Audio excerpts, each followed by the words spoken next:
بنتي اتصدمت ونزلت دموعها لما شافت اللي انا بعمله. اتصدمت لما وهي قاعده كده بتتفرج على التلفزيون عادي، لقتني واقفه كده وبلم في الزينه بتاعه رمضان. بتقول لي ايه ده يا ماما؟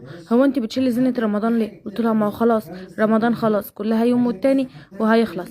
قالت لي ده احنا ما حسيناش بيه. قلت لها فعلا رمضان السنه دي كان خفيف وسريع كده، وجه ومشى من غير ما حد يحس بيه ولا يتقل منه.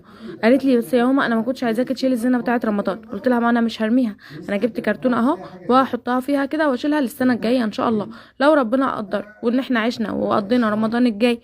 ربنا يبلغنا رمضان يا رب ان شاء الله، لا فاقدين ولا مفقودين. هنبقى نعلقها تاني ونبقى نزين ونبقى نعمل كل حاجه جميله. ردت عليا قالت لي يا ماما انا زعلانه قوي. قلت لها زعلانه ليه؟ قالت لي علشان رمضان خلص بسرعه. انا كنت بحب رمضان قوي يا ماما.